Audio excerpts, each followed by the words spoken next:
Okay, if you can take your seats, please. We will resume.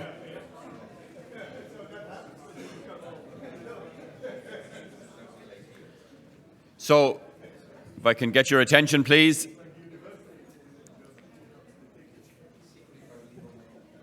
Thank you, Andrea. Okay, so you're welcome back. Hope you had a nice coffee. So for the remaining session, we will have one more presenter who I will introduce in a moment from the Dublin Summit. And then we will have a reaction from the European Commission. I'll introduce our speaker from there after the presentation.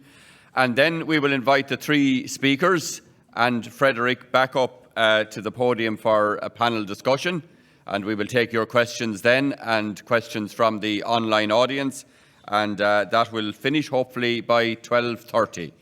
And just to remind you, or to say, the editorial reprints are from the special issue in Animal Frontiers are outside the door if you wish to pick up a copy as you leave, along with some other prints from related to the summit and the Dublin Declaration.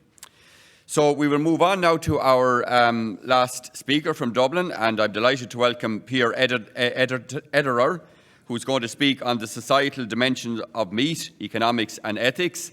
And Pierre is a founder and director of Gold Sciences, that's the Global Observatory of Accurate Livestock Sciences, which has the mission to research and communicate scientific evidence about the role of animals in the global food system. He's been engaged in scientific research in cooperation with globally leading universities from around the world and is a member of the Scientific Council of the World Farmers Organization. I'm delighted, Pierre, to welcome you up to give your presentation.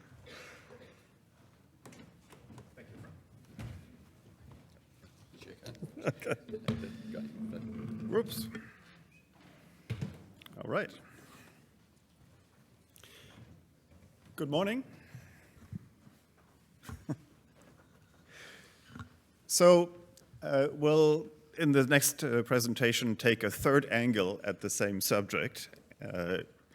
And I can do that in my function as being trained and educated as an economist. So I will talk about the very inconvenient topic of money. So let's start. Oops. Yes. So I have only 3 charts, but they're very busy charts, so I'll build them up one by one. What we see here is a description of availability of protein. Now, why do we talk about protein? Not because protein is the only important nutrient in our food, but I'm treating protein here as a sentinel nutrient, as a representative for all the high-quality nutrients that we consume in the food. Of course, we have all these other many micronutrients that are equally, minerals, vitamins, and so on, that are equally necessary. So in high-income countries, so this bar is high-income countries, we have a total of about 100 grams per person per day of protein that is available in our food. Now that's availability. That does not mean that it ends up in the stomach. So some of that protein may get actually spoiled in the retail. It may get spoiled in gastronomy. It may make it to the consumer's fridge, but then it spoils in the fridge. Or it may actually make it onto the plate of the person, but it doesn't make it from the plate into the stomach, right? So there is some losses, and these losses we estimate are somewhere between 10 and 20% between availability and actual ending up in the stomach. So a total of 100 grams per person per day of pure protein. And where does that protein come from? The legend says, so at the very bottom, the red portion of that means it comes from cattle meats. Then as we move up that thing from cattle meats, from pig meats, from poultry meats, a little bit of game and offals. Then the blue one is fish, aquamarine sources.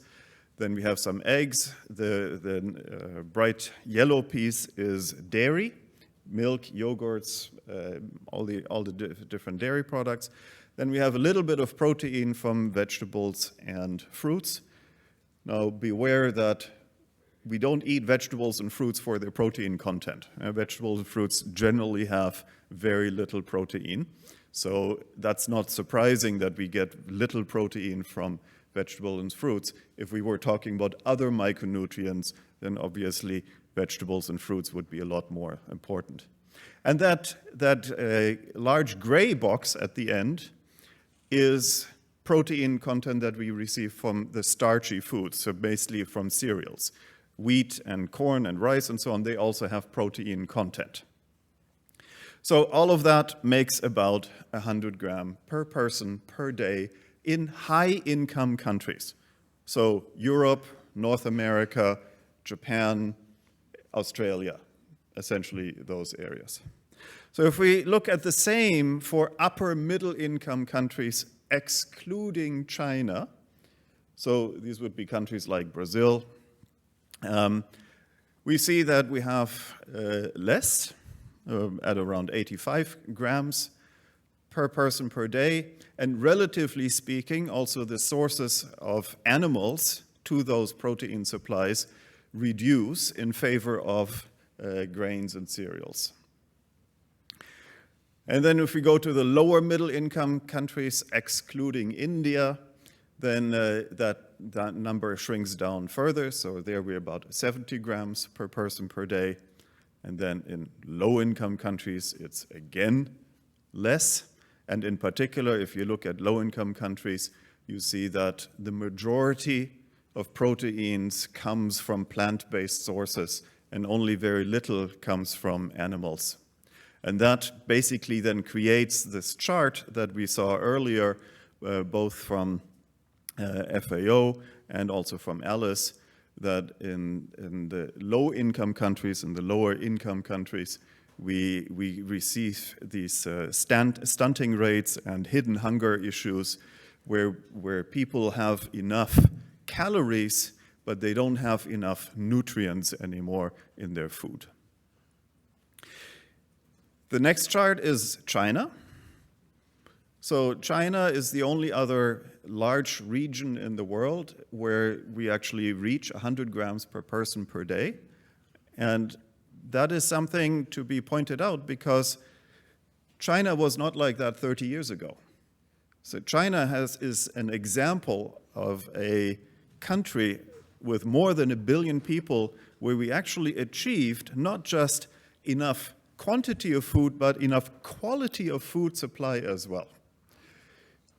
And China is in itself a country that is rather restrained in agricultural resources. It has compared to its population, small amount of arable land. It has difficult water resources. So it is not easy to provide proper and sufficient food to its Chinese population, but the Chinese government has achieved that. And that is actually an example where it gives rise to hope that this is possible to achieve for remaining parts of the world where we do not have that sufficient food supply yet. You can also use India. India is unfortunately more like a lower income country, and then we also have average. So this is the situation of nutrient supply, protein supply across different income zones of the world. So the question is, how much do we need?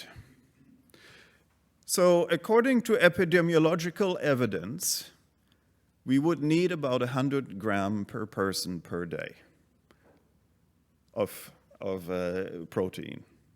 And you can see that only in the high-income countries and only in China do we actually achieve that. Every other region of the world does not achieve the required amount of proteins and with that, other nutrients that healthy food should have.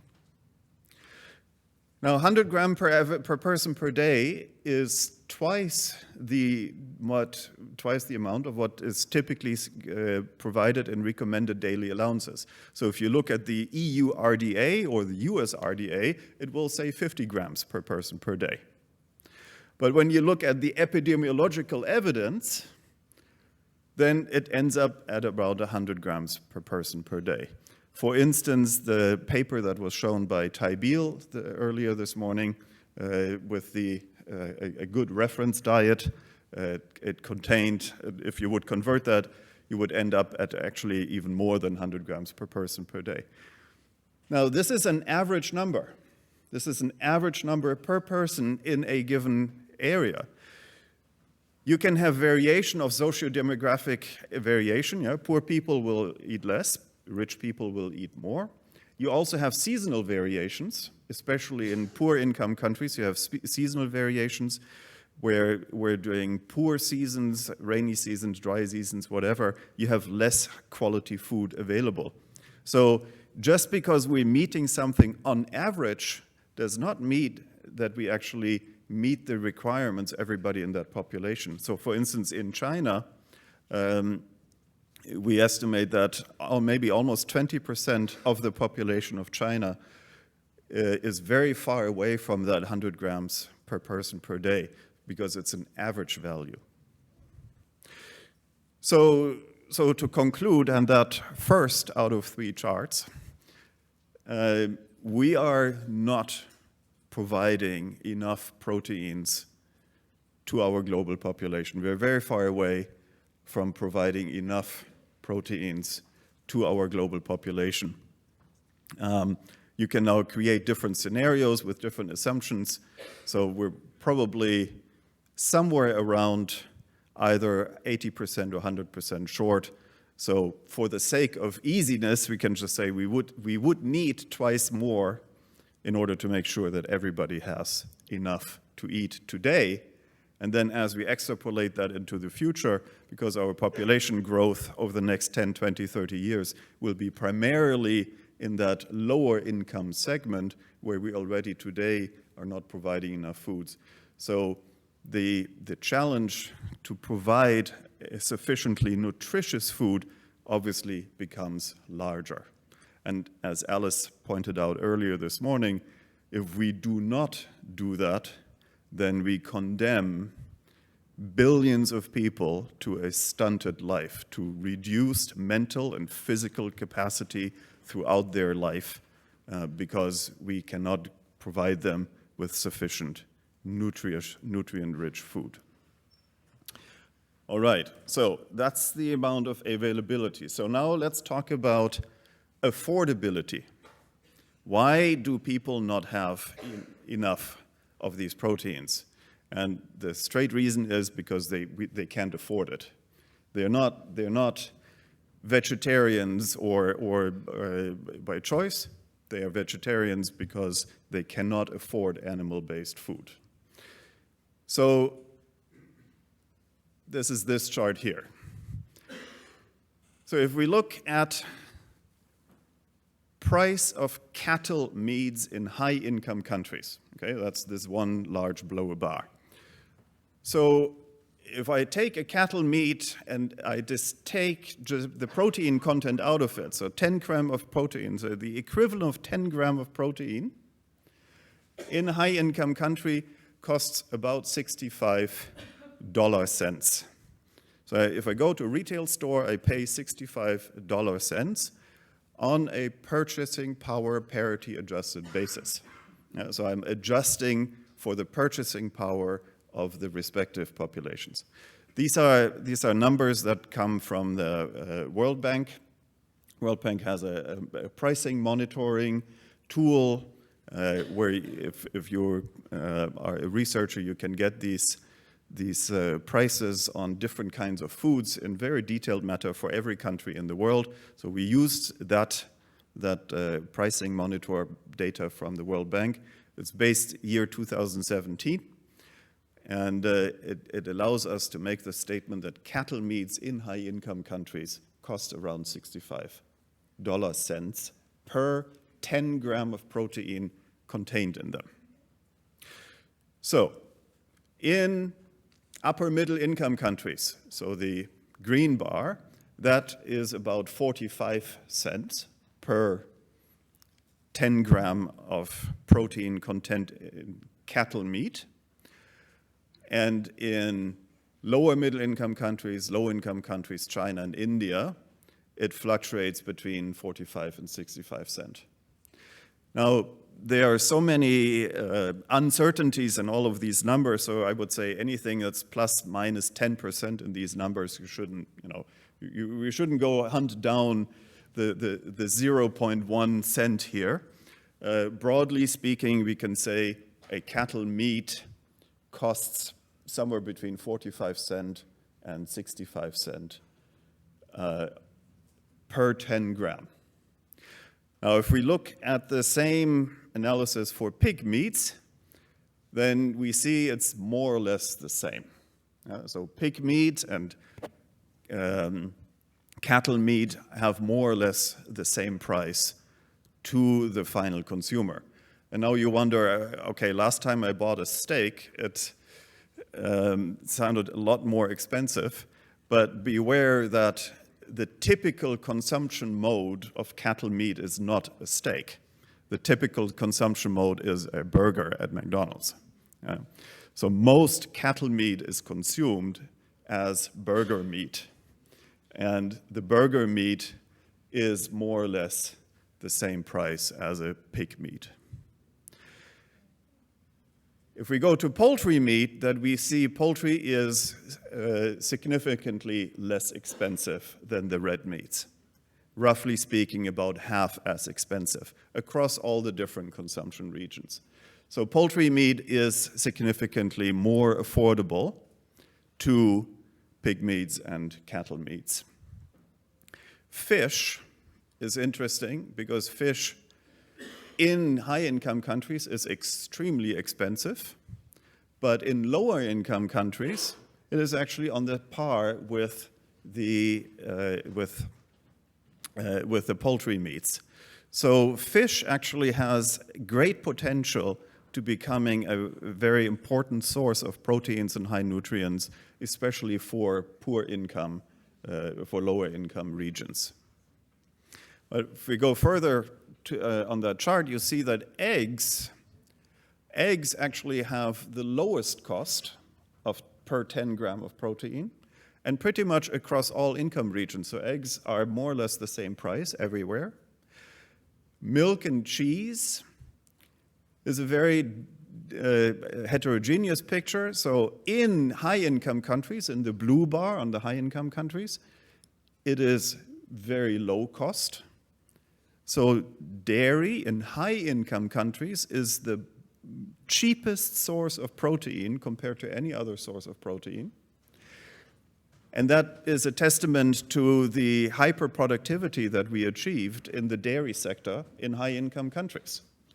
It's just a very highly productive production method, and it creates these very affordable, high-quality foods, which then leads to the fact that in high-income countries, we consume a lot of our nutrition, high valuable nutrition, through those dairy products. Unfortunately, the more poor a country becomes, the less affordable become these dairy products. And the reason is essentially because the less rich a country is, the less industrialized it is, the less productive is the dairy sector. So that in India, you have the highest cost for dairy products. Even though it's such an important food in the Indian cuisine, it is also actually a very important, a very expensive source of food. Then we have pulses and nuts. Pulses and nuts appear also as relatively low-cost sources of proteins, but this is a little bit deceptive because pulses and nuts actually take a lot of cooking fuel. You need a lot of fuel to cook pulses and nuts to make them edible. Remember that pulses and nuts are actually toxic, and so you need to cook them for a long time until you can actually eat them. And especially in low-income settings where cooking fuel is very expensive and is very inefficient, this would make pulses and nuts actually a very problematic source of high-income, of highly nutritious food. And then finally, we have the starchy staples.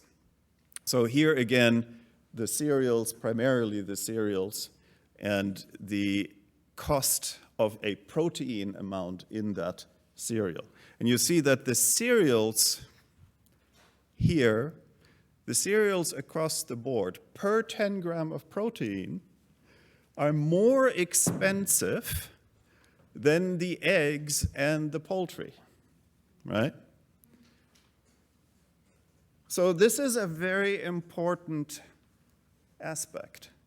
If I have 1 kilo of wheat, or 1 kilo of rice, or 1 kilo of corn, and I want to ask myself, should I eat that 1 kilo of wheat myself, or should I give that 1 kilo of wheat to a chicken and then eat the chicken?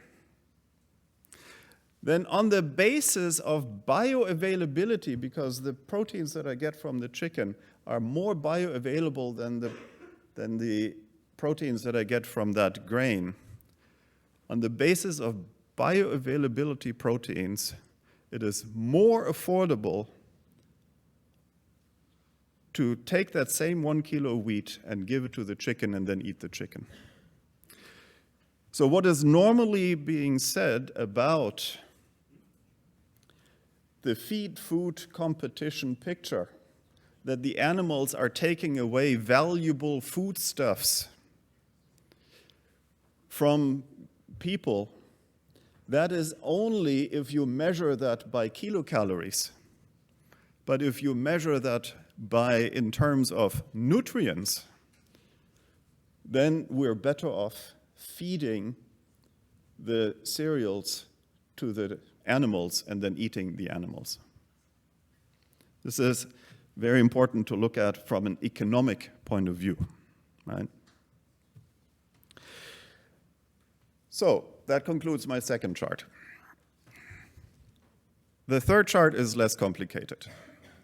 So if I take the same metric, so cost of a 10-gram bioavailable protein around the world. So here I have now my whole basket. So essentially I multiply my first chart with my second chart, and then I see what do consumers in high-income countries, the blue chart, what do they actually pay on average for their 10 gram of protein? So in high-income countries, it's 47 US dollar cent per 10 grams.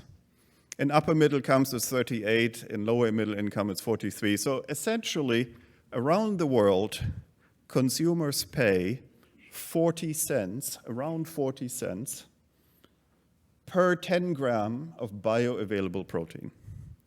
So the actual basket of what consumers buy and consume is more or less the same price around the world.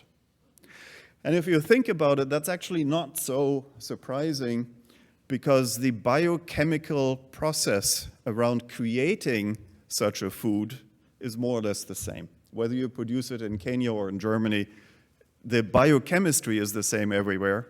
And so therefore the cost of the biochemical reactions to get to a bioavailable protein will end up more or less at the same price. So that's, from an economist's point of view, actually a nice confirmation of what you would expect. Now, what is the implication of this? I said earlier that in order to have a sufficiently nutritious food, you want 100 grams of protein per person per day. 10 grams costs 40 cents. So 100 grams will cost $4. 40 cents times 10 is $4. So I need $4 in order to cover my protein needs. I need another $1 to $2 in order to also buy some vegetables and fruits in order to cover the nutrients that vegetables and fruits provide, because remember, vegetable fruits do not provide protein. So I'm already at somewhere between $5 and $6 per person per day. Now, poverty researchers say that out of the total income, no more than 50 to 60% should be spent on food, because you also need clothing, transportation, education, housing, and so on and so forth. You have other needs in life. So we're basically talking about a necessary income level of $10 per person per day in order to be able to afford a nutritious meal, to have sufficient nutritious food during the day. Roughly speaking, $10 per person per day anywhere in the world. And there is only about 40% of the global population that meets that threshold. So in other words, more or less 60% of the global population cannot afford the level of nutrition that we know science tells us we should have. And this is not just a poor country problem. If you think of a typical household in average Europe, on the lower income strata, this is $10 per person per day.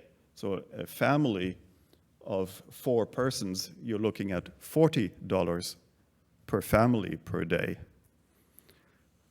Times 30, you're looking at $1,200 per month for that family, only for food. So there's already significant portions of the population, even in Europe. We're talking about probably 20-25% of the European population who cannot afford this. So from an economist's point of view, very clear message: our food, our ability to produce nutritious food is not affordable enough. We have to work on affordability. We have to make our food production more affordable to our global population. Because if we don't, then we curtail the mental and physical abilities of people to have a fulfilled life. So on top of the ecological challenge that Wilhelm talked about before, and on top of the nutritional challenge that Alice talked about before, our food system has to be geared towards producing highly nutritious food more affordable, because otherwise people will suffer with their health as a consequence. So I have more on all of this in a publication that you can find on my goalsciences.org website. It's called Protein, the Economics of Protein. All of this is explained in more detail, so if you're interested in these things, you can download that report there. And in general, you could try to also follow me on LinkedIn or Twitter and the work that we do at Goal Sciences.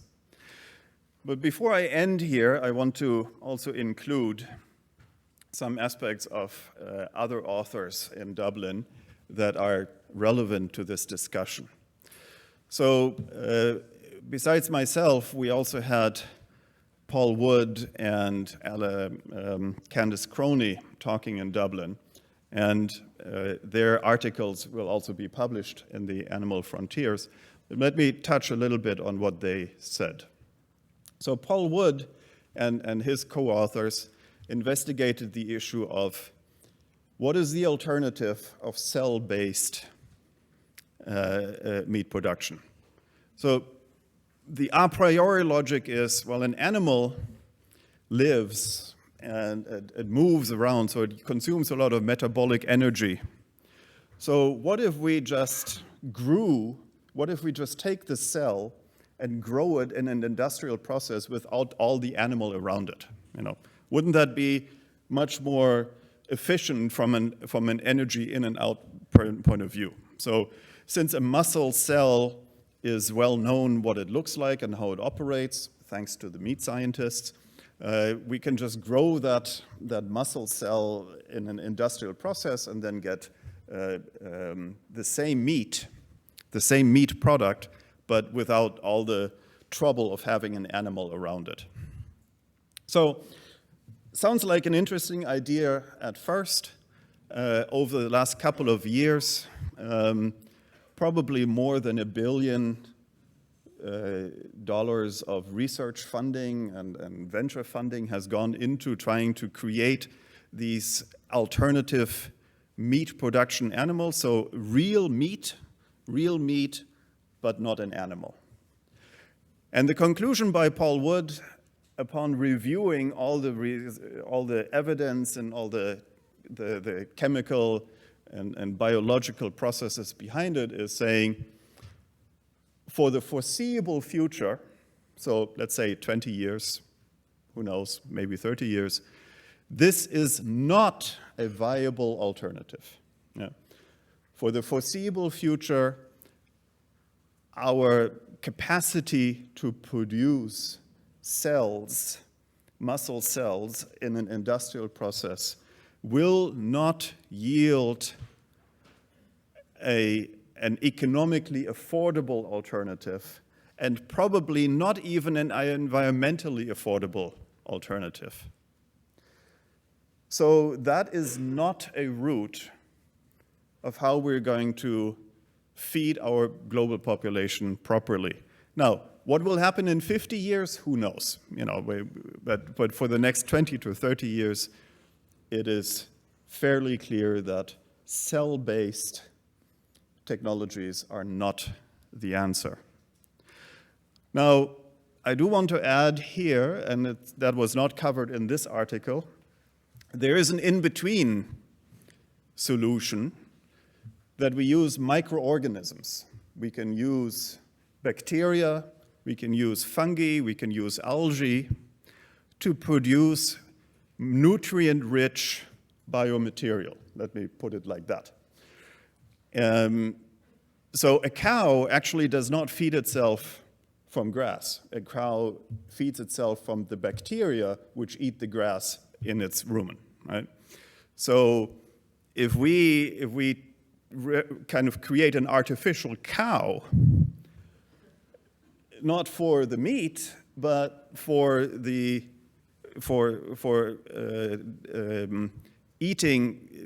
producing these bacteria that we can then consume, then maybe that's an in-between pathway.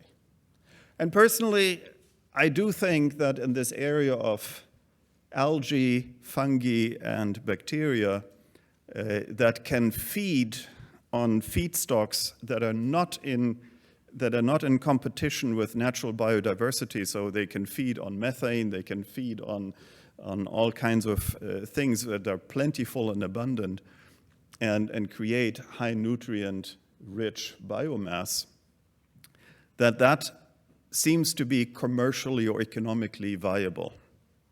However, it seems to me that the viability is primarily in these kind of biomass to become feed for the animals, not feed for us.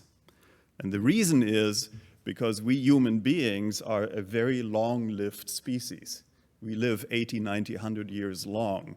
And so if you feed a very homogenized and bioevolutionary, not adapted kind of food like bacteria to which our evolution has not adjusted, the risk of long-term consequences is relatively high. But if we take the same food, the same feed, and feed it to chicken that live only for 7 weeks, the risk that is unhealthy for the chicken is much lower. And moreover, maybe it's even unhealthy for the chicken, but the resulting chicken could very well be still healthy human food. So I believe part of the solution of this ecological conundrum that Wilhelm gave to us is that we can get microorganisms to become feedstuff for animals, and then we eat those animals. Okay, so Moving on to Candace. So Candace looked at this from the ethical point of view. And her very clear recommendation is, first of all, people who have animal welfare consumes, animal rights consumes, it's an ethical position that a priori we have to take serious. This is a belief, this is a position that people have, and they have that for a reason.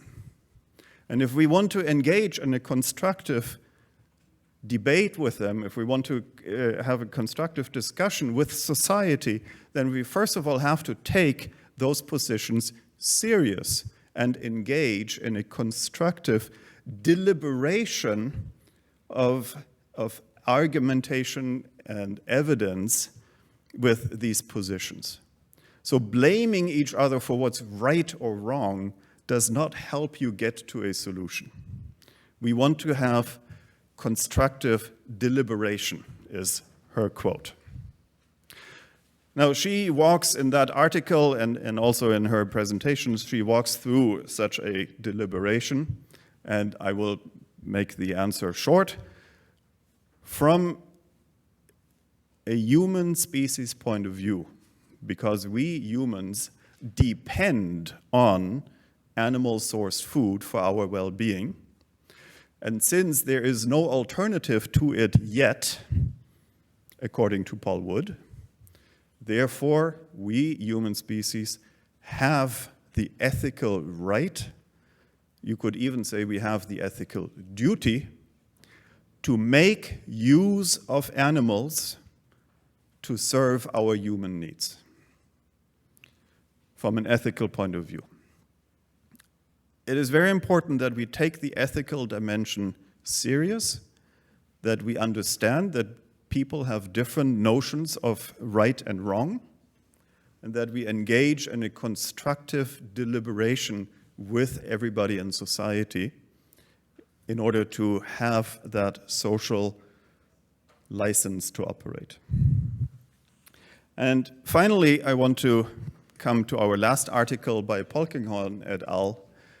And this is an appeal to saying all of these issues that we're dealing with require more knowledge creation. We are not at the end of the insights and research.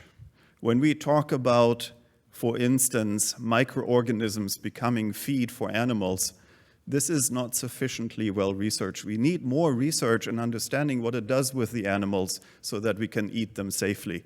So we need to have, rather than a reduction in funding in this area that we're seeing across the board, we need an increase in funding, and more importantly, we need an increase in the efficiency of how this funding is being deployed, because all of these frontiers that we're talking about here will not be achieved unless we have the scientific infrastructure in research in universities in place to provide us with the knowledge to adapt to this future vision of a circular agriculture where we have enough animals to feed sufficient food to the global human population.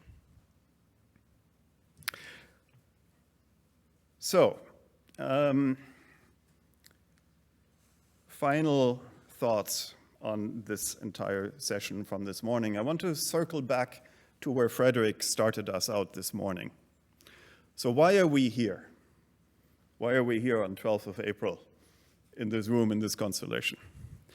A major trigger to this was summer 2019, when UN Secretary Antonio Guterres said, our world in the food system is in crisis, and he was absolutely right. It is in crisis. If we have a food system that cannot feed sufficient quantity and quality of food to everybody on the planet, then we have a crisis, there is no doubt. And so he called for the Food System Summit in 2021. He called for the global community of scientists and companies and NGOs and governments to find each other together and deliberate on how are we going to get out of this.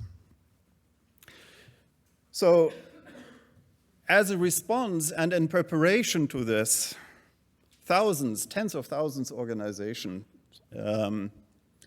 came together and said, how can we engage in that food system summit? And one of those activities was a symposium here in Brussels, organized by Frederick, the role of ruminants in sustainable diets. So at that seminar, we already had that structure of looking at this issue from a nutrition point of view, from an ecological point of view, from an ethical and economics point of view. So that structure of looking at things comprehensively was reflected in that symposium. The Scientific Council of the World Farmers Organization was inaugurated, specifically in order to be able to work on the Food System Summit. Another initiative also organized by Frederick was the Aleph 2020 blog. I created Goal Sciences, many different kind of initiatives. One of the things that emerged from this was a concept called safer foods. So safer foods stands for sufficient, humanly sufficient in terms of nutrition, sufficient, affordable, farm-anchored, ethical, and regenerative diets. So if a food meets these criteria of safer, and over the page, it's a one-page concept, we develop what we consider to be safer foods. And those safer foods then became part of the Sustainable Livestock Resolution of the Food System Summit. And then there, we made all kinds of statements. I'm not going to read them to you here, but the last sentence has already been mentioned by Frederick earlier in the beginning. Sustainable livestock will provide solutions for the additional challenge of today to stay within the safe operating zone of planet Earth boundaries, the only Earth we have. There's a very clear message here that the existing food system as it is today is not good. It needs to be improved. The scientists who are behind the Dublin Declaration are not defending the status quo. We are calling for progress. We need things to improve. But that improved future will include animals. So that sentence then also ended up in the editorial of the Animal Frontiers issue that comes out next year, and it is also the last paragraph in the Dublin Declaration. So we've been guided by this method over the last couple of years, and we will continue to be having that as our intellectual guidance. Thank you very much.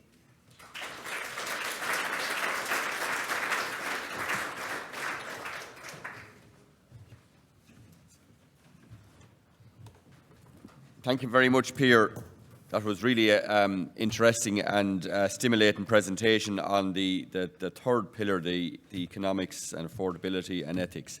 So we've had those three presentations. Before we go to the discussion, I'm sure you all have loads of questions.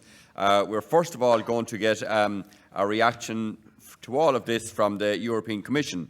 And we're delighted to be joined here today by Joanna Stawowy, who's in the cabinet of Commissioner Wojciechowski. And among her responsibilities is the area of the Farm to Fork strategy. So, Joanna, delighted to welcome you here today.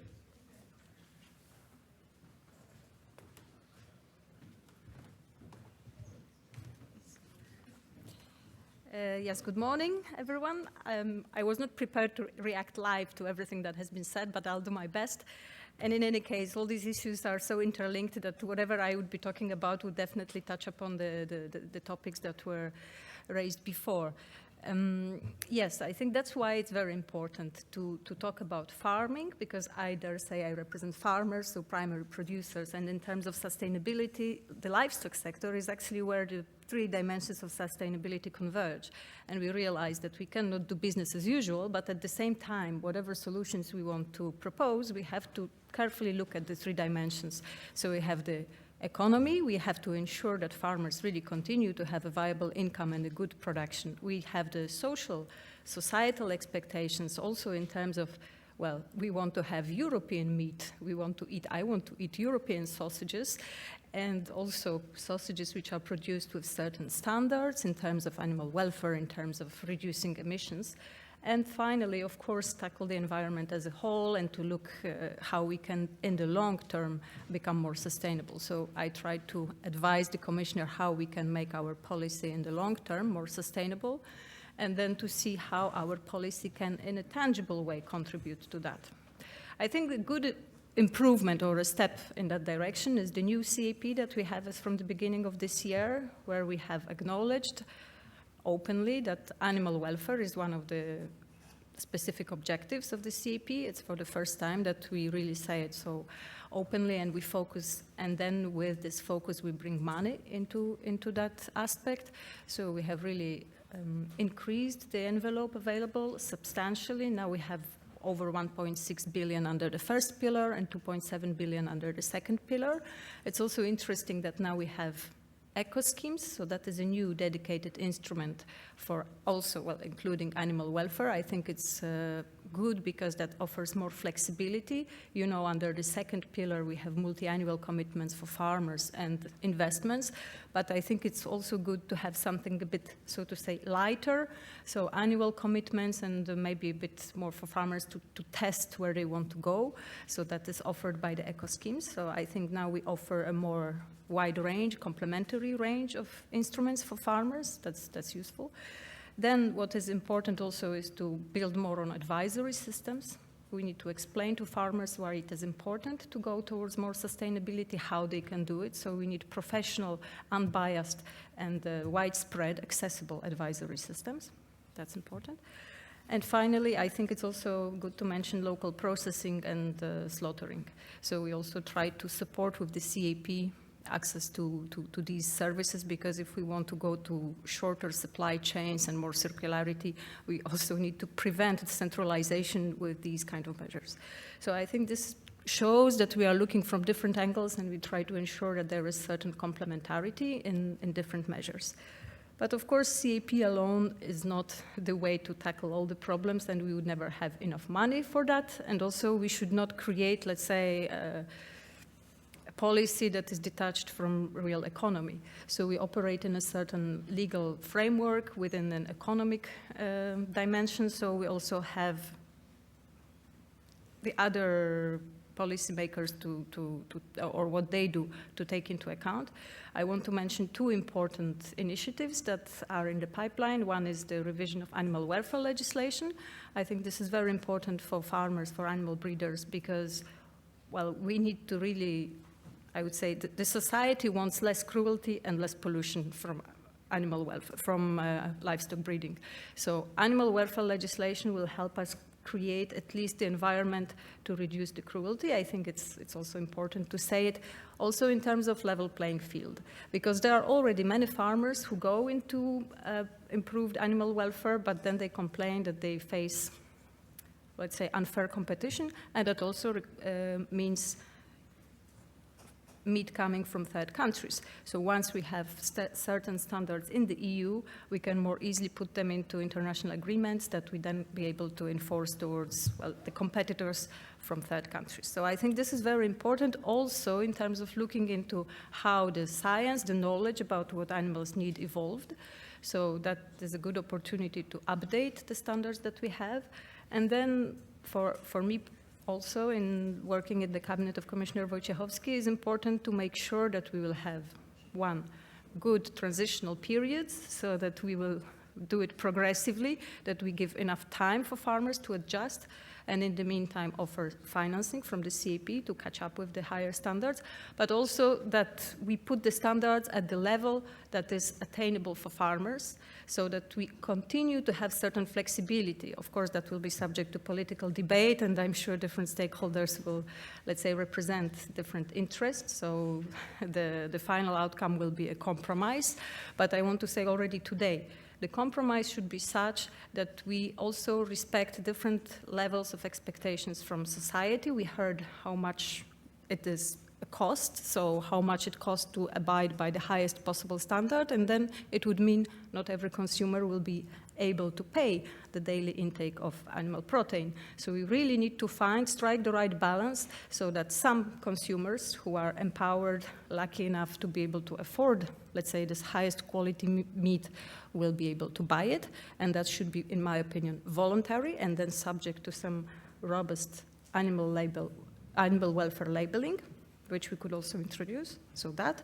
And then, let's say, a minimum standard that is attainable for the majority or all farmers, also with the support of the CAP funding, that then offers better quality meat, but still affordable for European consumers.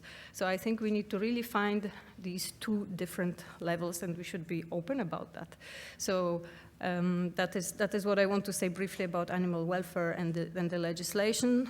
Another point there is that, of course, the more circularity, the more short supply chains, the less we would have these issues in the first place, because a lot of discussion is happening about the time of transport of animals, and of course, that happens only if we have, yes, the very concentrated production and then not enough of geographical balance in that. But that's, well, let's say, a huge topic in itself. The second very important piece of legislation that is coming up is, of course, the framework law on sustainable food systems. And here from, let's say, again, my viewpoint as someone representing farmers, it's important to address the middle part of the food chain, and business as usual is not possible, of course, but again, it's not about just the farmer or just the consumer. Already the strategy itself says farm to fork, and it's a bit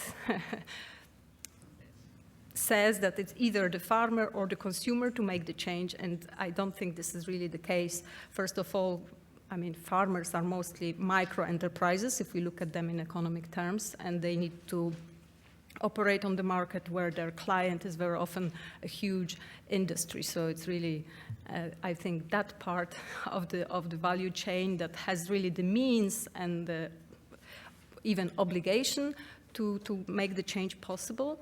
But that will not happen if we do not have the right regulatory framework. So this was the ambition of the Sustainable Food Systems law. We will see if that is to happen, because of course it's still under preparation and we cannot really know now.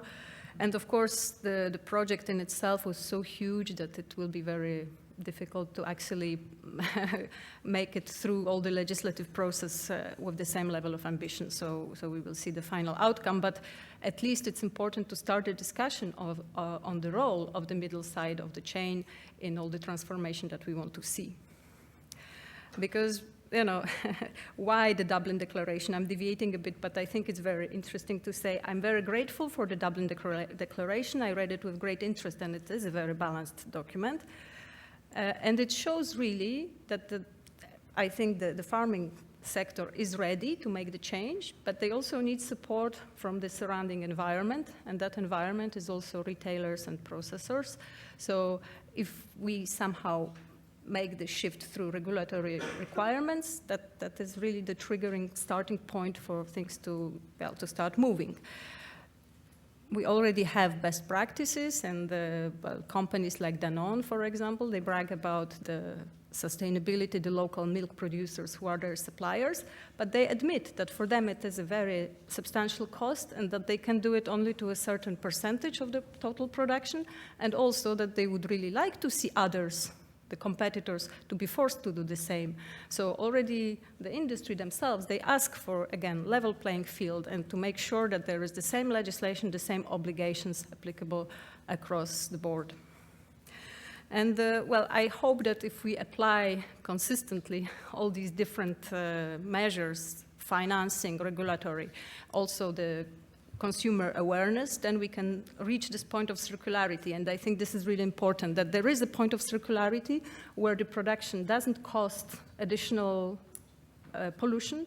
So I must say I hear a lot about the fact that animal production will increase in terms of percentage in the emissions, but this is only because we will be able to decarbonize, for example, transport or other sectors. And to that, I must really reply that we will not have electric cow, and I don't want to have a synthetic cow or a synthetic yogurt, you know, but how can we truly reply to that with evidence-based, because we say evidence-based policymaking is the best.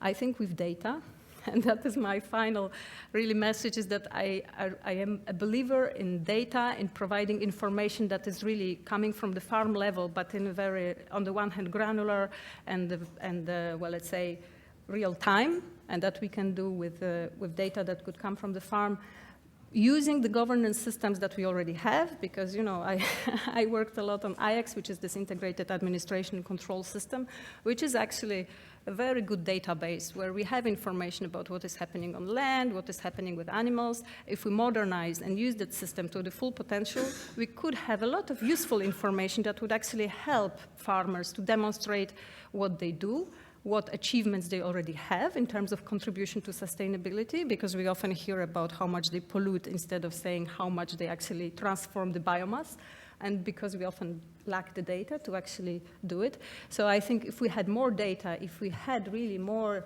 information to show for our achievements, that would help to spread this message of what farmers actually contribute and how they actually already move towards greater sustainability. So this is really important, and that would also help to justify circularity, because I also hear sometimes that there will continue to be competition for feed against food, because, for example, the biogas production will not necessarily be made with all the leftovers from the animal production, but people will just throw into the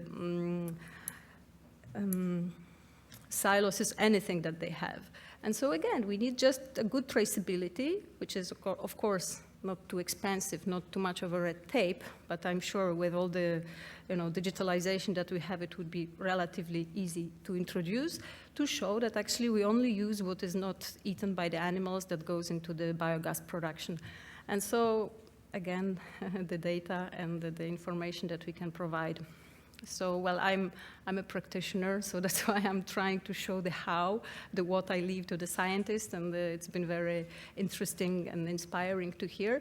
I liked very much also the argument about empowering women with livestock production. So I think we do not have enough women in agricultural sector. We always say we want to have more gender balance, so maybe this is really the right way. And well, I don't want to take too much time because we need to really engage in the Q&A session. I look forward to having questions directed also to me. And well, maybe my conclusion is simply, we hear that, or we are often criticized as farming sector, that extreme times call for extreme solutions, and that it's the farming sector that caused all this pollution and all the issues that we face now.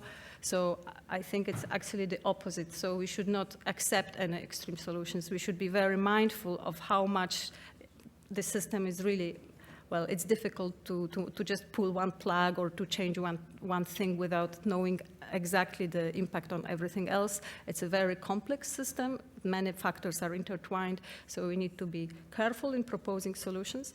At the same time, the direction is clear, we know where to go, and we just need to use the money that we have under the CAP in the most efficient way to actually get there. Thank you.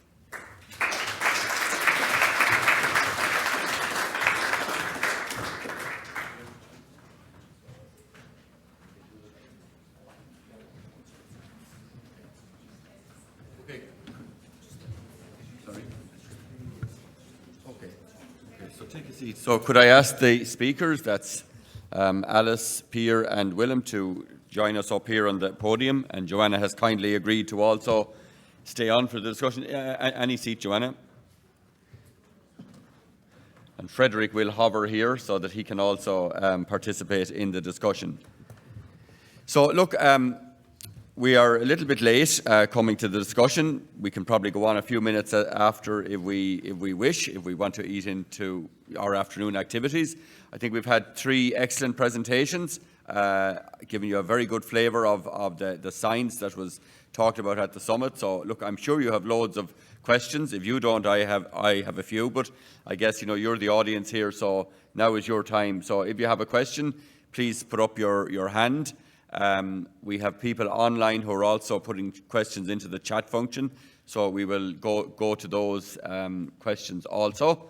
So don't be shy, down at the back and over here. So we'll go to the back first and then to Michael. Please wait for the microphone, and you might just state your name and organisation. Yes, thank you very much. My name is Roxanne Feller. I'm the Secretary General of Animal Health Europe. We represent the producers and developers of medicines for animals. I have two questions, one to Mrs. Stawowy. I'm led to believe, with what I heard, that the Green Deal was, amongst other, based on the Eat Lancet data. And now that you've heard different points of views from very renowned scientists, and considering that you're going to revisit the Green Deal in a couple of months, or at least by the end of the year, to what extent are you going to take into consideration and possibly adapt or reorient the objectives of the Green Deal as a result of the Dublin Declaration? And the second question would be then to Professor Stanton and to all you eminent scientists. I'm really shocked now as a layperson when you hear some sciences being, quoted as the truth with a big T in both words, the and truth. And we need people with your high level of knowledge and expertise to challenge that science. It's very scary. I don't want to be scaremongering to think that it needs all of you to understand when sometimes some Eat Lancet conclusions are being used and politicized and then end up in our plates. How can we somehow combat that? I mean, this is great. You've done it by reacting, but we're reacting. I would so much like us to be more proactive than reactive, but this is really, sorry. Okay. Thank you, Roxanne. So, Joanna and then Alice. Well, first of all, I want to say that Green Deal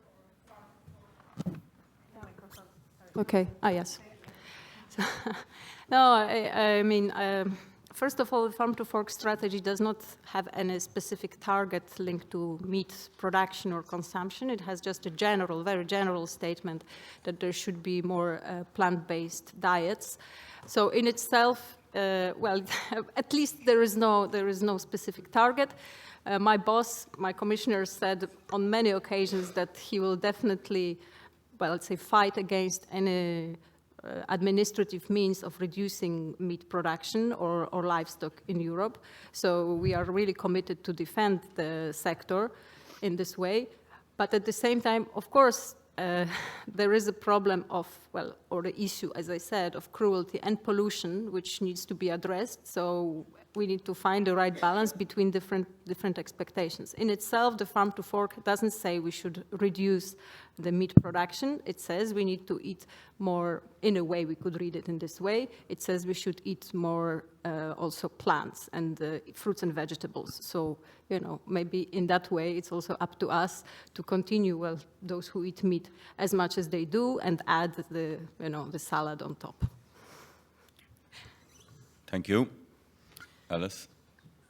Yeah, just the Farm to Fork did say that we need to eat more fruit and vegetables, and then it said we need to eat less red meat, less calories, less salt, less saturated fats and trans fats. The order was red meat was either, if I remember correctly, either first or second. The evidence is not there for that.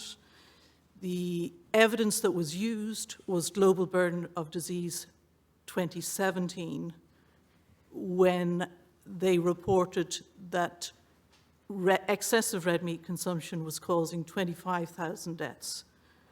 I will be very concerned if Global Burden of Disease 2019 was used when it says red meat is causing almost 900,000. Where will the focus be? The focus should be on excessive calories, excessive salt, which is in large part caused by excessive consumption of ultra-processed food. and the currently available plant-based alternatives are ultra-processed foods. So it's a matter of focus and magnitude of risk that we should look at. I actually meant what I said, that I welcomed the Eat Lancet report when it was first published in 2019 as starting the discussion. I do agree it is absolutely up to scientists to interrogate and challenge where they see imbalance and incorrect evidence being used. And I think that's what the Dublin Declaration is absolutely about in the fields of human health and nutrition, environmental sustainability, and the ethics and economics of food production. And this debate needs to be continued. Scientists and all involved in the food industry need to get involved. Okay, thank you. And we have a question over here at the side, and then we'll go to the middle, and then we'll go to the online participants. So thank you, panel. Michael Lee from Harper Adams University in the UK.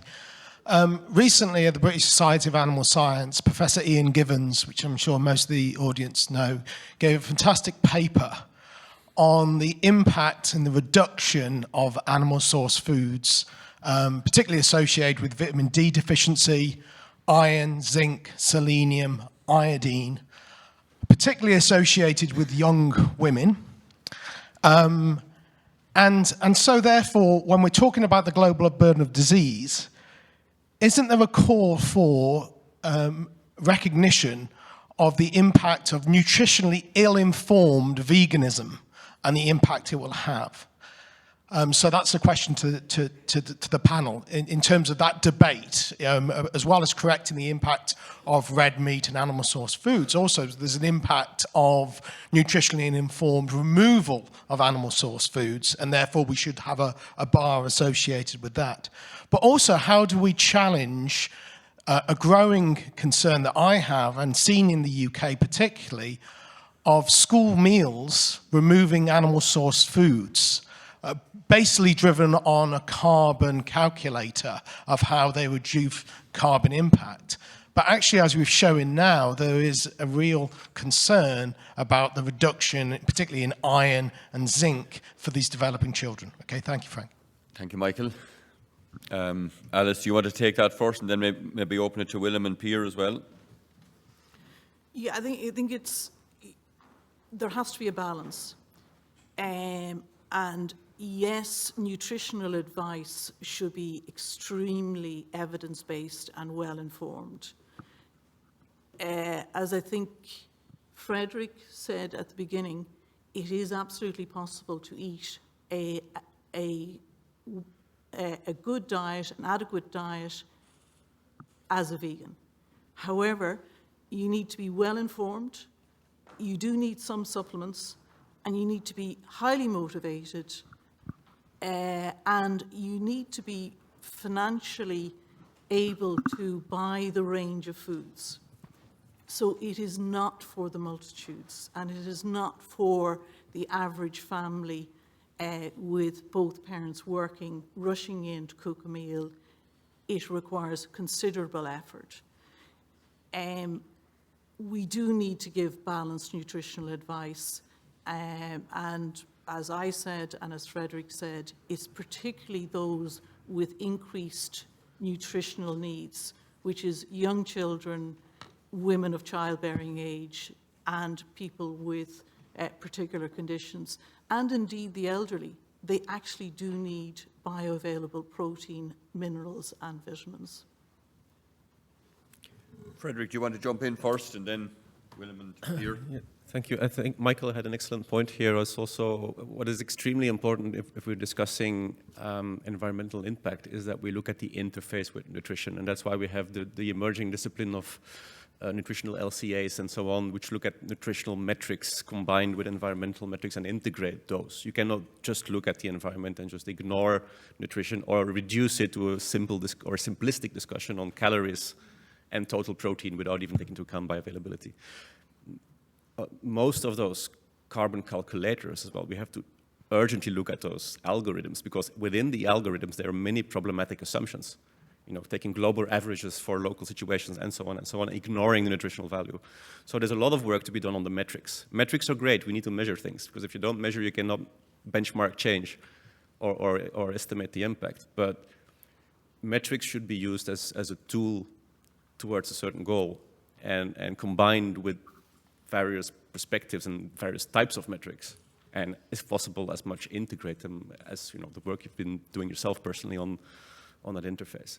So the interface between nutrition and environment is something we urgently need, and we always split that discussion. It's either the one or the other, and then we absolutely should merge those two discussions.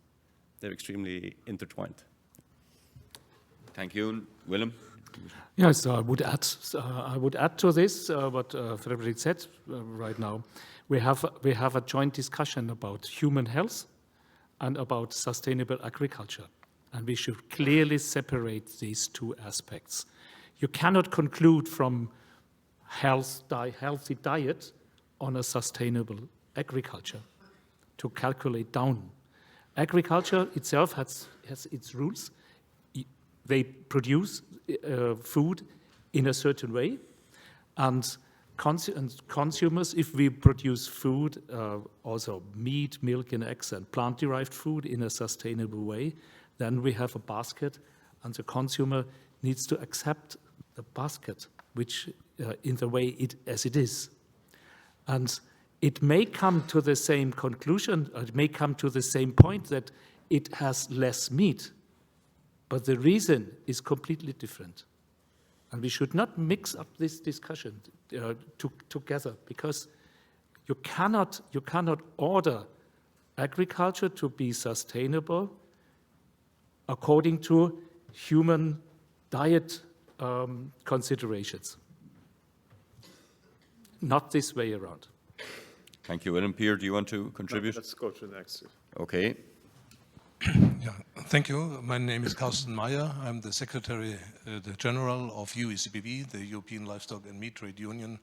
Really happy to be here, as you gave proof that without the Dublin Declaration, you should start. What I'm really happy about was, Per, you mentioned blaming will not lead to the track of solution. So it's about evidence. And you guys, you scientists, more than 700, gave this evidence. And thanks, Joanna, you are the believer in data, as we are the ones doing it and delivering. It's the same. What the scientists are doing is the studies, and what the Commission and the administration is doing is an impact assessment. But what I want to ask now, after half a year action and convincing between the scientists, what about the leverage? If we know now more, better, coordinated information of the different levels of the sustainability of the health and nutrition, how to leverage, how to get it through, how to spread it in the world. Can you give us advice as well where to be more active? It's not only communication, it's not words, it's something more, it's changing the minds. You started with evidence. What to do next? Thank you. Thank you. Who wants to take that one? Pierre, maybe, would you? So let me make the observation that, first of all, it's very good news. It's actually very positive that we have consumers that care. Consumers these days, more than 10 years ago, more than 20 years ago, really care about the food they eat and what that food does in their bodies, whether that food creates healthy or non-healthy outcomes. And they also care more than ever about what this food, the production of this food, did to environment and ecology.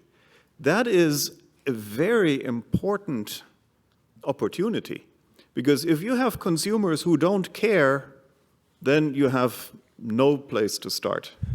So it's good that there is consumers who care. And now the actors of the food industry and the livestock part in particular in it needs to find ways to engage with that caring consumer. So on the scientific side, we need to, A, produce the evidence, and as scientists, we have the obligation to make that evidence available and accessible to public discourse in a fashion that somebody can actually read and understand it. Right? So that's how far we have to go as scientists. But as scientists, I very strongly believe that scientists should not try to become policymakers. Yeah? So scientists provide the evidence, and then there starts this very messy process of creating a policy out of it. And scientists should not become policymakers, because then there's a blurring of their domains of competence. And now doing that very messy process of creating policy, the farmers and the industry has to also engage stronger than they did so far to fight for their social license to operate. And I completely agree, this is not just another PR campaign. This is not just another newspaper article. This is looking at your own operations and looking at yourself and say, do I, with my operations, with my people, or the animals that I have to protect and so on, do I operate according to those standards that society demand from me? And so the same thing that applies to the scientist, transparency and evidence-based, also applies to every farmer and every producer and every industry in there. Become transparent, talk about it, let yourself be measured by the standards of what society demands from you, and have those and really ask for that societal license to operate, not by blaming others, but by engaging with society. You have a caring consumer that is a super important asset. Make the best out of that. Okay, thank you. So next I might go to the online audience, and we'll take a few questions from those, and then we'll come back with a question down here. We'll come to you next. So Anna, do you want to summarize some of the questions? Yes, we are going to try. Maybe two or three, not too many. Yeah, there were some questions in the chat that were already responded because they were also more or less in the room. So we have tried to merge some of them. Somebody saying that the effort and progress made by the sector in recent years toward more sustainable production systems should be also recognized. It must also count on the support of the scientific community, politicians, and legislators in the road ahead. So taking this into account on the presentations, so what consumption profile agri-food system change do we need in Europe to achieve circularity? And an example, to eliminate food competition, and how we can also achieve this circularity with producers that are not appropriately remunerated at this moment. Can receive this fair remuneration, if you can call it like this, but ensuring quality food is affordable. I was presented this morning. So quality food, affordable, but producers remunerated. Okay, so that's a big question. What was the first part of the question, sorry, Anna? Just the so question. circularity, how we can achieve circularity, okay, and ensure remuneration for producers. Okay, I'm going to direct that to Willem. Well, circularity, there's the principle of circularity, as far as I presented it, is avoiding food competition. And this is comparably simply to be done, because we know most feedstuffs we can tabulate as content of energy, of phosphorus and whatever, and we can also give an estimate of how much edibility how many percent you can eat. So this is the so-called human edible fraction. It is well published, and you could tabulate this, and by roughly doing ranges of 10% up and down, you could easily, you could, right now, you could state, any farmer could state, for example, a milk producer could state, my farm, my milk is without any food competition. You could do it right now. So this could be a quite simple means. Like we do with nitrogen phosphorus balancing in the farms. Just to follow on to that, though, would that result in those farms having to reduce the amount of production, and how will the economics of their operation be impacted?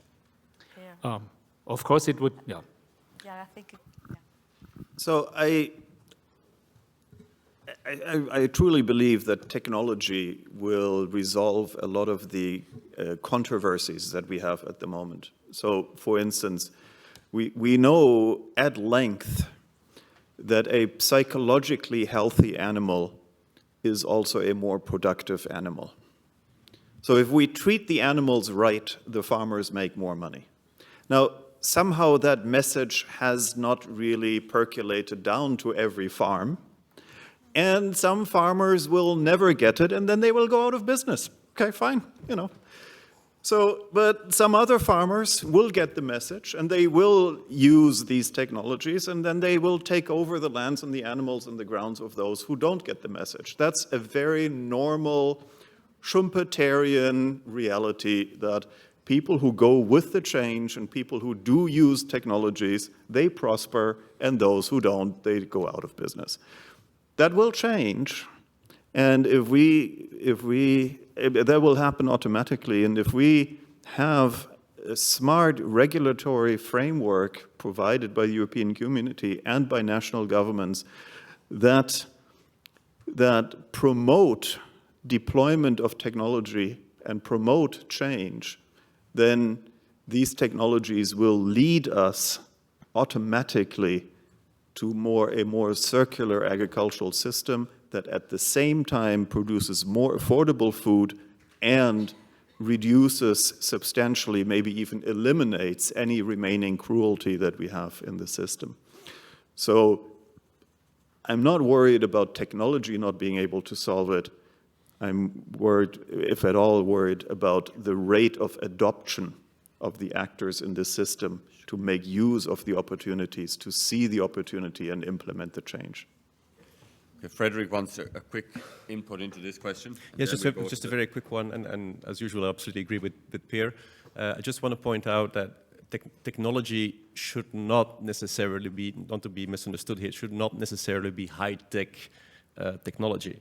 You know, there are different sorts of technologies. Part of the technology is also based on pastoralist wisdom, just to say something, or agroecological principles, which are innovative procedures nowadays if we introduce them into the system. So there's a spectrum from high-tech, very advanced, state-of-the-art, big data kind of approaches towards interventions that are innovative as such, but are not necessarily always demanding, you know, those levels of understanding of difficult technologies at farm level. So there's a spectrum there. Just something I wanted to add to the discussion.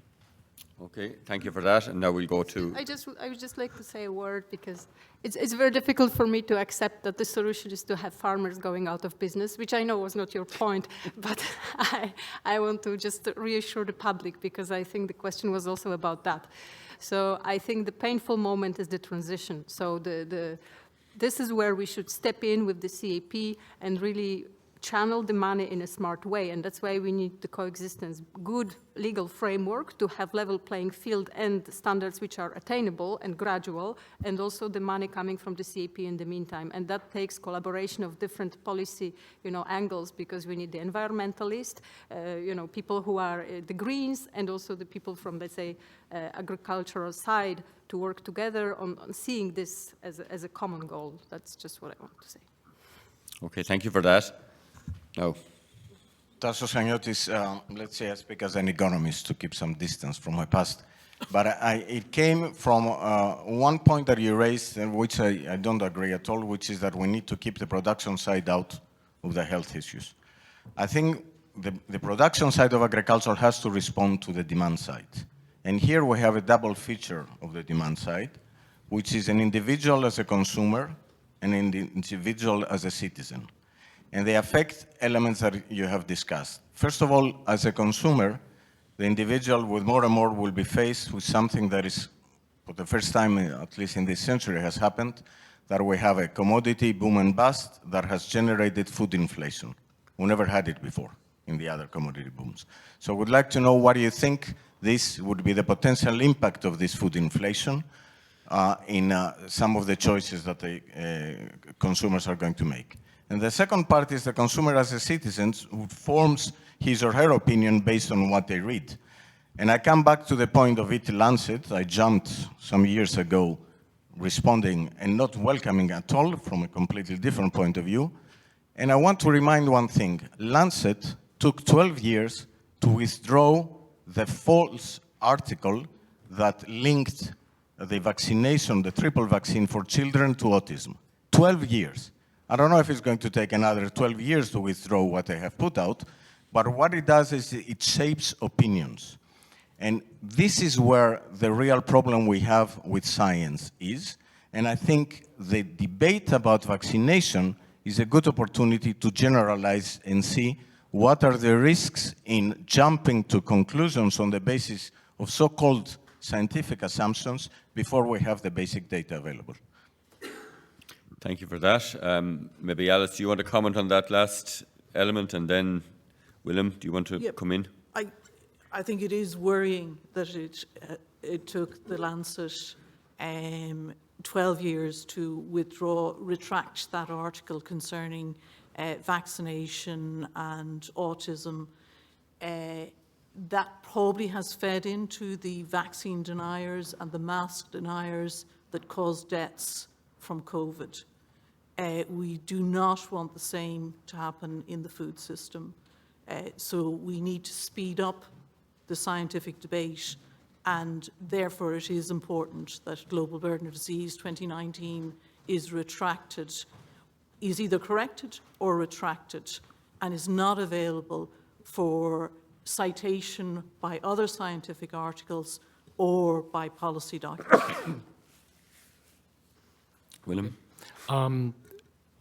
It is very, so the answer is very simple. So, of course, the citizen and the society has to take care on how agriculture is working.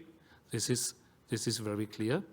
But the target of agriculture is to do it in a most sustainable way.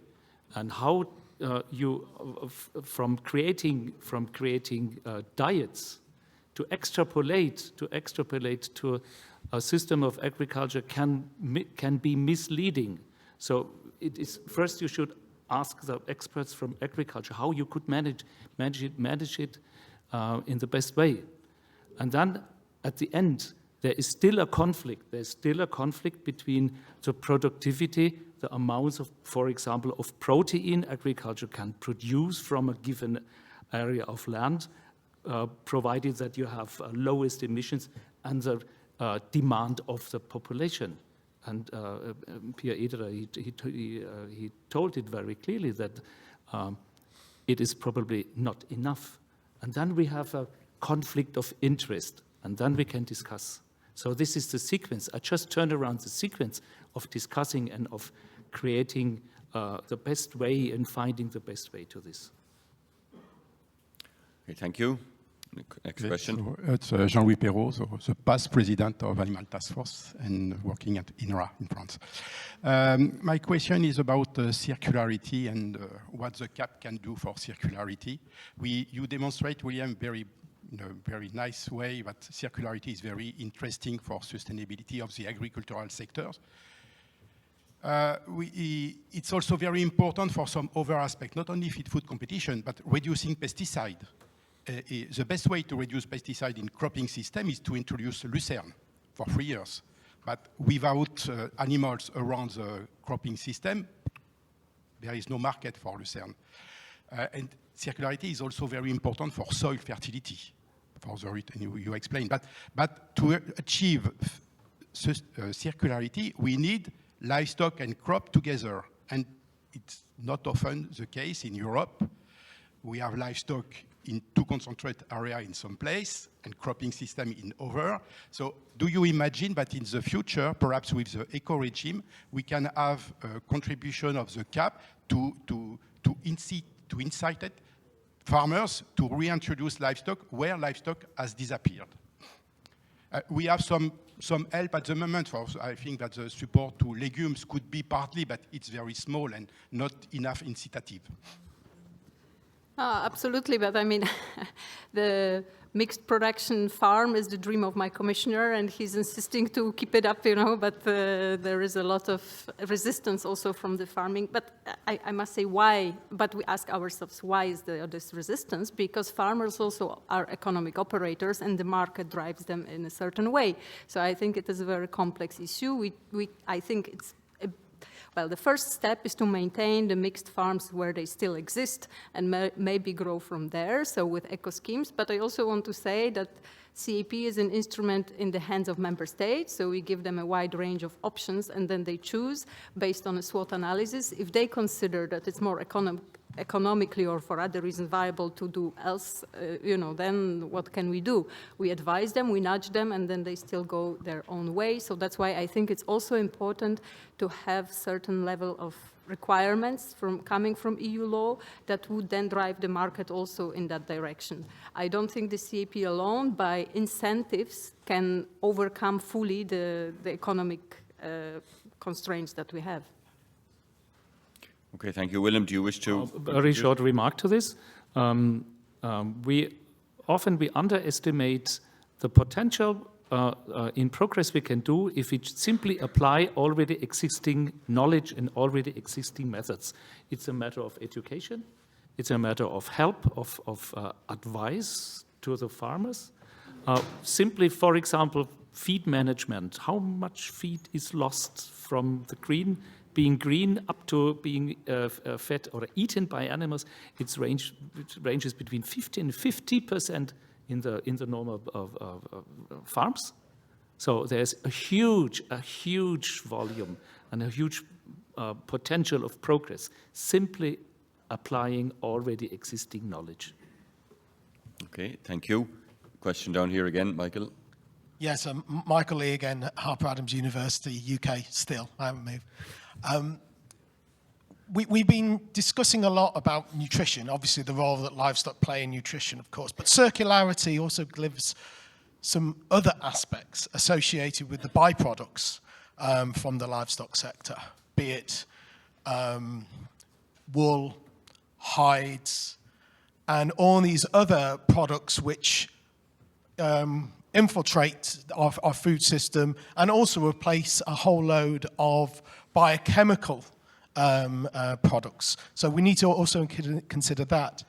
And also we haven't mentioned the vital role that livestock play for pets and human mental health associated.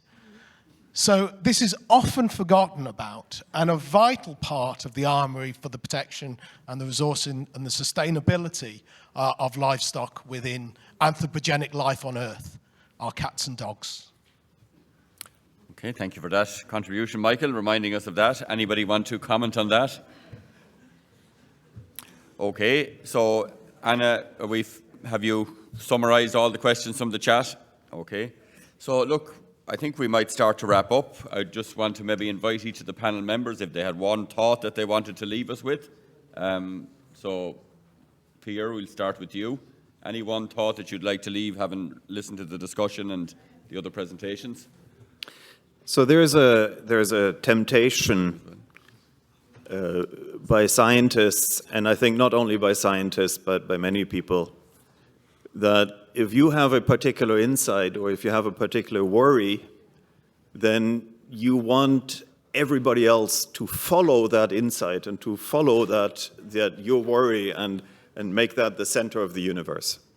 And I think in general, we would all be well advised to practice more humility in terms of what we know and what we do not know. And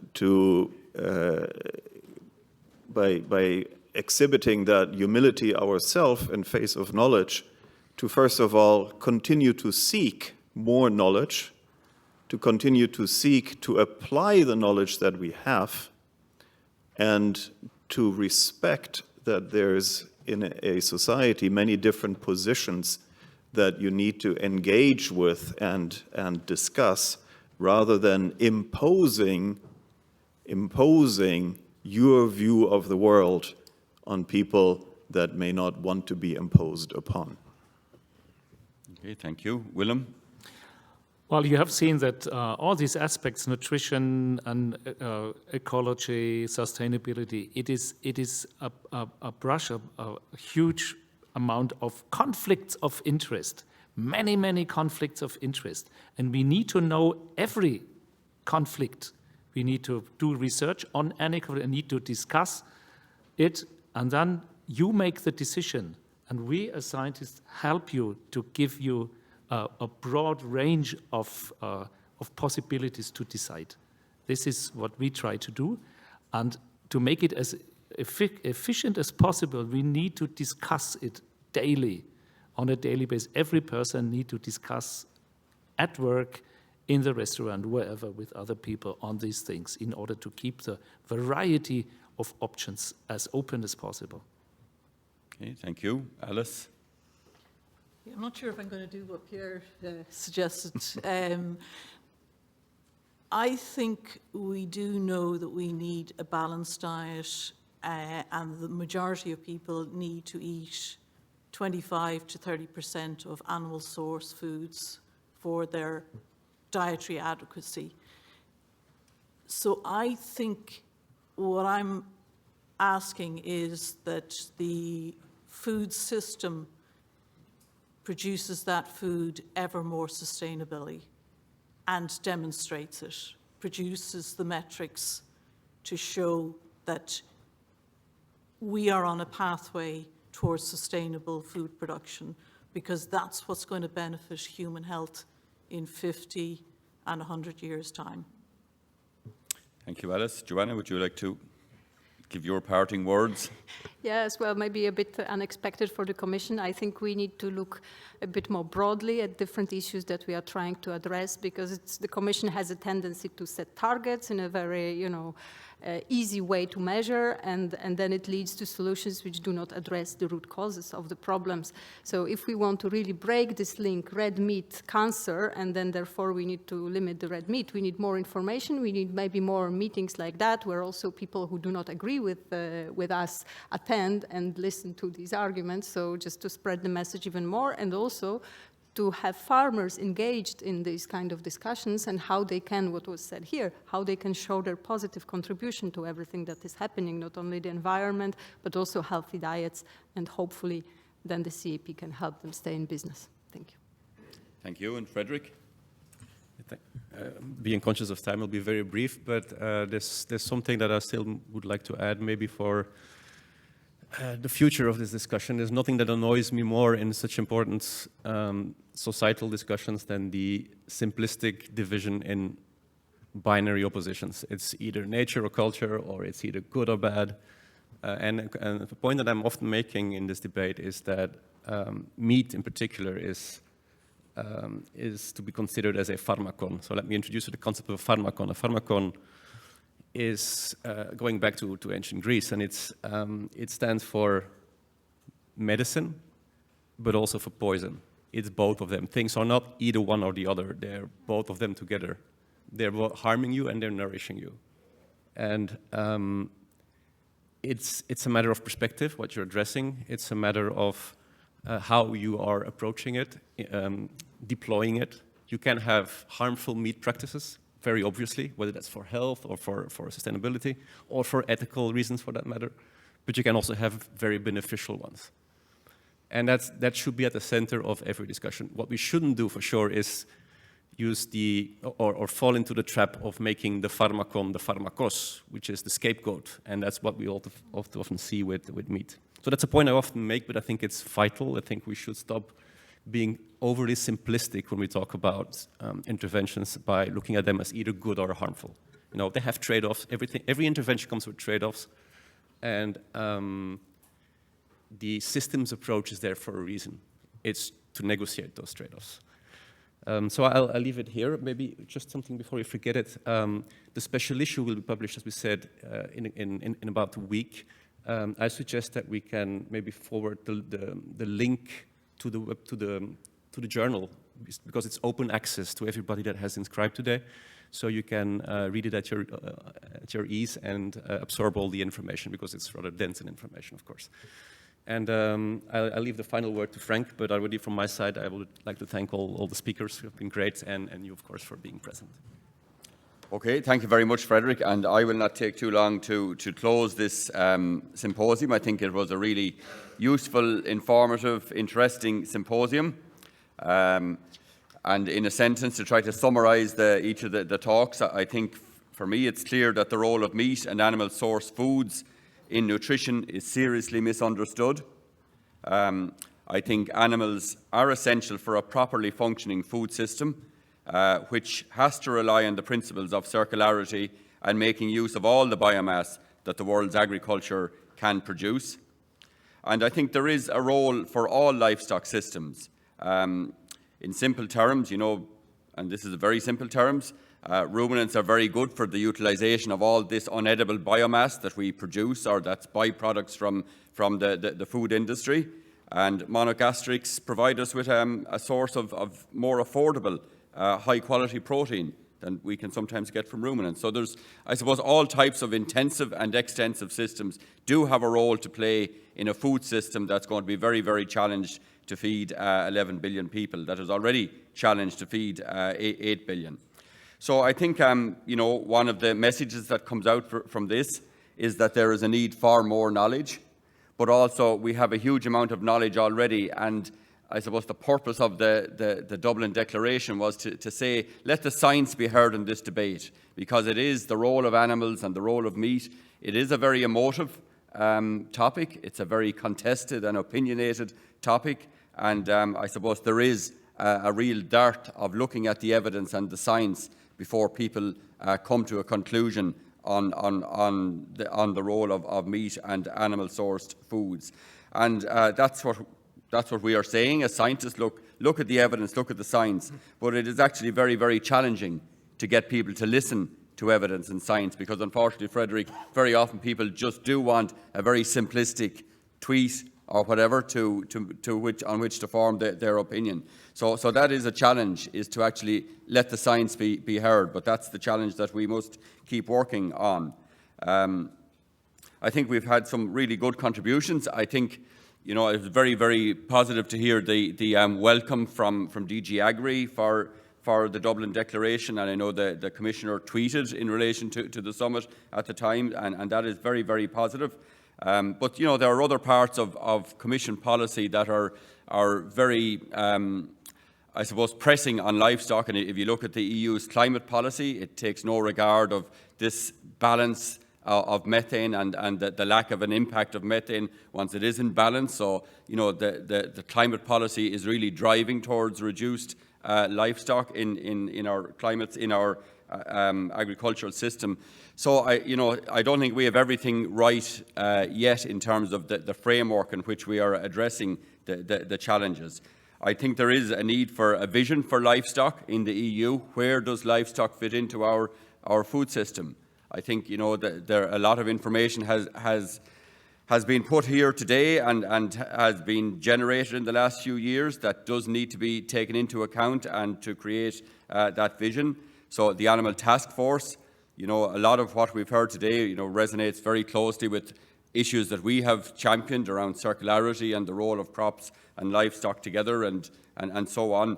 But we will be producing a vision paper later in the year that will hopefully feed into this debate as to what is the role of livestock in our food system. So look, I'll leave it at that for the summarising. The last thing I want to do is just to thank a few people, in particular all our speakers who came here this morning and gave very, very good presentations. I'd like to thank the Belgian Association of Meat Science and Technology through its president here, Frederick, and my own organisation, the Animal Task Force, and the person who put the most work into this was our administrator, Susanna de Magdalene, but also Anna Granados. To thank both of those organisations for doing this symposium here this morning, and to thank you and our online listeners, if they're still with us, for attending and for asking your questions and trying to educate yourself around the issues that were under discussion here this morning. So with that, I'd like to wish you all safe home, and thank you very much.